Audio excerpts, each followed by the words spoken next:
Hi, good morning. അപ്പോൾ നമ്മുടെ വീട്ടിൽ പച്ചക്കറികളൊന്നും അധികമില്ല. കുറച്ച് ഉള്ളി മാത്രമേ ഉള്ളൂ എന്നുണ്ടെങ്കിൽ വളരെ എളുപ്പത്തിൽ തയ്യാറാക്കാൻ പറ്റിയ ഒരു കറിയുമായിട്ടാണ് ഞാൻ ഇന്ന് വന്നിരിക്കുന്നത്. അപ്പോൾ നിങ്ങൾ എല്ലാവരും ഈ ഒരു കറി ഒന്ന് തയ്യാറാക്കി നോക്കൂ ട്ടോ. സവോള ഉപയോഗിക്കരുത്. സവോള ഉപയോഗിച്ചിട്ടുണ്ടാക്കിയിട്ടുണ്ടെങ്കിൽ ഒട്ടും തന്നെ ടേസ്റ്റ് ഉണ്ടാവില്ല. ഉള്ളി മാത്രം ഉപയോഗിച്ചുണ്ടാക്കുക.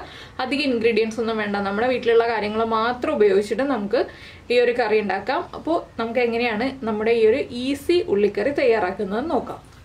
നമുക്ക് നമ്മുടെ മെയിൻ ഇൻഗ്രീഡിയൻറ്റ് നോക്കാം. നമ്മളിപ്പോൾ ഒരു കപ്പ് ഉള്ളി റൗണ്ടിൽ കട്ട് ചെയ്തെടുത്തിട്ടുണ്ട്, ഒരു പച്ചമുളക് എടുത്തിട്ടുണ്ട്, അതുപോലെ തന്നെ ഒരു ചെറിയ നെല്ലിക്ക വലിപ്പത്തിൽ പുളി 1.5 കപ്പ് വെള്ളത്തിലേക്ക് ഇട്ട് വെച്ചിട്ടുണ്ട്. ഇത്രയും കാര്യങ്ങൾ മതി നമുക്ക്. അപ്പോൾ ആദ്യം നമുക്ക് ഉള്ളി ഒന്ന് വഴറ്റിയെടുക്കാം. 15 ഉള്ളി അല്ലെങ്കിൽ 1 കപ്പ് ഉള്ളി, ഇങ്ങനെ നിങ്ങൾക്ക് 2 മെഷർമെൻറ്റിൽ എടുക്കാം. 15 ഉള്ളി എടുത്താലും കുഴപ്പമില്ല, അല്ലെങ്കിൽ അത് കട്ട് ചെയ്ത് കഴിഞ്ഞിട്ട് 1 കപ്പായിട്ട് അളന്നെടുക്കുകയാണെങ്കിൽ 1 കപ്പ് ഉള്ളി. അപ്പോൾ ആദ്യം നമുക്കൊരു ചട്ടി ചൂടാക്കിയിട്ട് ബാക്കിയുള്ള കാര്യങ്ങൾ ചെയ്യാം. ഇപ്പോൾ നമ്മുടെ ചട്ടി നന്നായിട്ട് ചൂടായി വന്നിട്ടുണ്ട്. ഇതിലേക്ക് നമുക്ക് വെളിച്ചെണ്ണ ചേർത്ത് കൊടുക്കാം. അത്യാവശ്യം നമ്മുടെ ഉള്ളി വഴറ്റിയെടുക്കാൻ ആവശ്യമായിട്ടുള്ള വെളിച്ചെണ്ണ ചേർത്ത് കൊടുക്കുക. ഒരു 2 ടേബിൾ സ്പൂൺ വെളിച്ചെണ്ണയൊക്കെ ആവശ്യമാണ്. ഇനിയിപ്പോൾ വെളിച്ചെണ്ണ ഒന്ന് നന്നായിട്ട് ചൂടായി വരട്ടെ. ഇപ്പോൾ നമ്മുടെ വെളിച്ചെണ്ണ നന്നായി ചൂടായി വന്നിട്ടുണ്ട്. നമുക്കിതിലേക്ക് 1 ടീസ്പൂൺ കടുക് ചേർത്ത് കൊടുക്കാം. കടുക് ഒന്ന് പൊട്ടി തുടങ്ങട്ടെ. ഇതിൻ്റെ കൂടെ തന്നെ ഒരു 1/4 ടീസ്പൂൺ ഉലുവയും കൂടി ചേർത്ത് കൊടുക്കാം.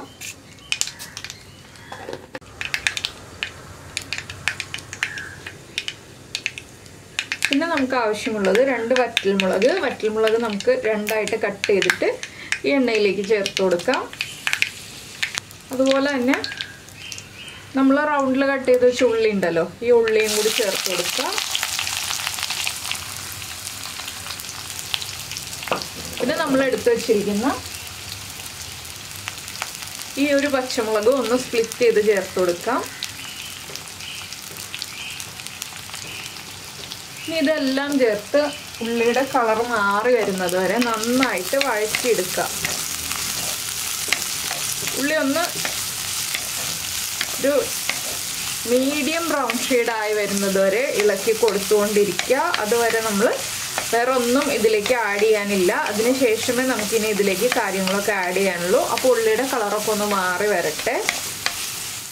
അപ്പോൾ നമ്മുടെ ഉള്ളിയുടെ കളറൊക്കെ ഒന്ന് മാറി തുടങ്ങിയിട്ടുണ്ട്. നമുക്കിനി ഇതിലേക്ക് ഉപ്പ് ചേർത്ത് കൊടുക്കാം. നമ്മുടെ കറിക്ക് ആവശ്യമായ ഉപ്പ് ചേർത്ത് കൊടുക്കുക. പിന്നീട് ഉപ്പ് ആവശ്യമാണെങ്കിൽ വീണ്ടും ചേർത്ത് കൊടുക്കാവുന്നതേ ഉള്ളല്ലോ. അതുകൊണ്ടാണ് ഇപ്പോൾ ഒരു 1/4 ടീസ്പൂൺ ഉപ്പ് ചേർത്ത് കൊടുത്തത്. ഇനി നമ്മൾ ഇതിലേക്ക് ചേർക്കാൻ പോകുന്നത് 1/4 ടീസ്പൂൺ മഞ്ഞൾപ്പൊടി ചേർത്ത് ഒന്ന് ഇളക്കി ആ മഞ്ഞൾപ്പൊടി ഒന്ന് കുക്കായി തുടങ്ങുമ്പോൾ നമുക്ക് അടുത്ത ഇൻഗ്രീഡിയൻറ്റ് ചേർത്ത് കൊടുക്കാം.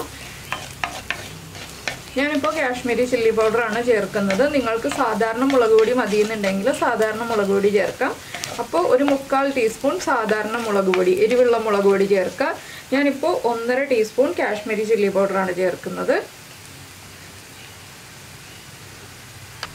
പിന്നെ ഒരു 1/2 ടീസ്പൂൺ മല്ലിപ്പൊടി.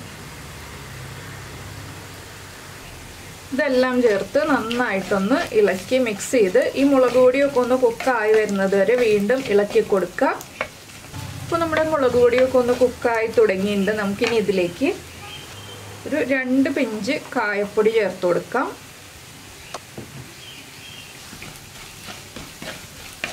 കായപ്പൊടിയും കൂടി ചേർന്ന് നന്നായിട്ടൊന്ന് കുക്കായി വരട്ടെ. ഇതിലേക്ക് ഇനി നമ്മൾ എടുത്തു വെച്ചിരിക്കുന്ന പുളിവെള്ളം ഉണ്ടല്ലോ, ആ പുളിവെള്ളം ആഡ് ചെയ്ത് കൊടുക്കാം. പുളിവെള്ളം ഞാനിപ്പോൾ ഒരു 3/4 ഭാഗമേ ചേർക്കുന്നുള്ളൂ, മുഴുവനും ചേർക്കുന്നില്ല കേട്ടോ. എന്താണെന്ന് വെച്ചാൽ പുളി കൂടി പോയിട്ടുണ്ടെങ്കിൽ നമ്മൾ കൂടുതൽ ശർക്കര ചേർക്കേണ്ടി വരും. അപ്പോൾ പുളി കുറവാണെങ്കിൽ നമുക്ക് വീണ്ടും പുളിവെള്ളം ആഡ് ചെയ്തെടുക്കാം.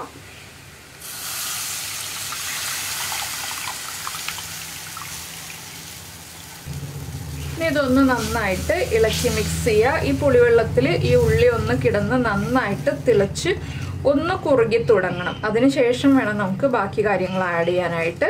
അപ്പോൾ ഒന്ന് തിളച്ച് കുറുകി വരട്ടെ. ഒരുപാട് കുറുകി പോകണ്ട, ഒന്ന് തിളച്ച് ആ പുളിയൊക്കെ ഉള്ളിയിലേക്ക് ഒന്ന് പിടിച്ചു വരണം, അത്രയേ ഉള്ളൂ.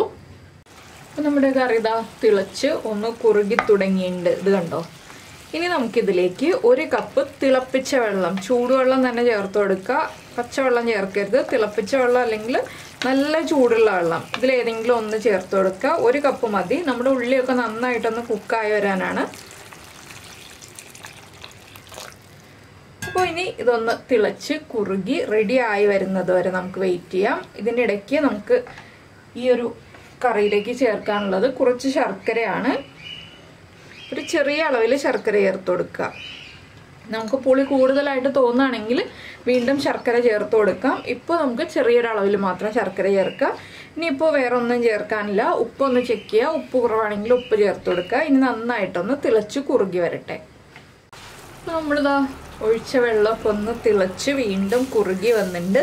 ഈ ഒരു കൺസിസ്റ്റൻസിയിൽ നമ്മൾ ഫ്ലെയിം ഓഫ് ചെയ്ത് വെക്കുകയാണ്. ഈ ചട്ടിയിൽ തന്നെ വെക്കുകയാണെന്നുണ്ടെങ്കിൽ കുറച്ച് കഴിയുമ്പോൾ ഒന്നുകൂടി കുറുകി വരും. അപ്പോൾ ഈ ഒരു കൺസിസ്റ്റൻസിയിലാണ് ഞാനിപ്പോൾ ഫ്ലെയിം ഓഫ് ചെയ്ത് വെക്കുന്നത്. ഇത് കണ്ടോ, കുറച്ച് ലൂസായിട്ടുള്ള ഗ്രേവിയോടുകൂടിയാണ് ഓഫ് ചെയ്ത് വെക്കാൻ പോകുന്നത്. ഇനി ഇതൊന്നുകൂടി ഒന്ന് കുറുകി വരും. ഈ ഒരു കറി ഇന്ന് ഉണ്ടാക്കിയിട്ട് ഇപ്പോൾ രാവിലെ ഉണ്ടാക്കുകയാണെങ്കിൽ വൈകിട്ട് കഴിക്കാൻ നല്ല ടേസ്റ്റ് ആയിരിക്കും. ഇല്ലെങ്കിൽ അടുത്ത ദിവസം കഴിക്കാൻ അതിലും ടേസ്റ്റ് ആയിരിക്കും. അപ്പോൾ നിങ്ങൾ തലേ ദിവസം റെഡിയാക്കി വെക്കുക. ഇല്ലെങ്കിൽ രാവിലെ ഉണ്ടാക്കിയിട്ട് വൈകിട്ട് കഴിക്കുക. ചൂടോടുകൂടി കഴിക്കരുത്, ചൂട് മാറിയിട്ട് മാത്രം കഴിക്കുക. അപ്പോൾ എന്തായാലും ഞാനിതൊരു സെർവിങ് ബൗളിലേക്ക് മാറ്റിയിട്ട് നമ്മുടെ വീഡിയോ ഇഷ്ടമായി എന്നുണ്ടെങ്കിൽ നമ്മുടെ ചാനൽ സബ്സ്ക്രൈബ് ചെയ്തൊന്ന് സപ്പോർട്ട് ചെയ്യണേ. സബ്സ്ക്രൈബ് ചെയ്യുന്നതിന് ഈ വീഡിയോയുടെ താഴെയുള്ള റെഡ് സബ്സ്ക്രൈബ് ബട്ടൺ ഒന്ന് ക്ലിക്ക് ചെയ്യുക. അതിൻ്റെ റൈറ്റ് സൈഡിലുള്ള ബെല്ലൈക്കണും ക്ലിക്ക് ചെയ്യുക. അപ്പോൾ ഓൾ എന്ന് പറഞ്ഞിട്ടൊരു ഓപ്ഷൻ കാണാം. ആ ഓളും കൂടി പ്രസ് ചെയ്തിട്ടുണ്ടെങ്കിൽ ഞാൻ എപ്പോഴും വീഡിയോ അപ്ലോഡ് ചെയ്യുമ്പോൾ നിങ്ങൾക്ക് നോട്ടിഫിക്കേഷൻ വരും. കറിവേപ്പില ഇതുപോലെ ലാസ്റ്റ് ഇട്ട് കൊടുക്കാം കേട്ടോ. ഞാനിപ്പോൾ ഒരു 2 തണ്ട് കറിവേപ്പില ഇട്ട് കൊടുത്തിട്ടുണ്ട്. അപ്പോൾ ആ കറിവേപ്പിലയുടെ ഫ്ലേവറൊക്കെ നന്നായിട്ട് നമ്മുടെ കറിയിലേക്ക് പിടിച്ചു വരും. അപ്പോൾ നമ്മുടെ വീഡിയോ ഇഷ്ടമായി എന്നുണ്ടെങ്കിൽ ഒന്ന് ലൈക്ക് ചെയ്യാനും കമൻറ്റ് ചെയ്യാനും ഒന്നും മറന്നു പോരുത്. നമുക്ക് നമ്മുടെ അടുത്ത റെസിപ്പിയുമായിട്ട് അടുത്ത ദിവസം വീണ്ടും കാണാം.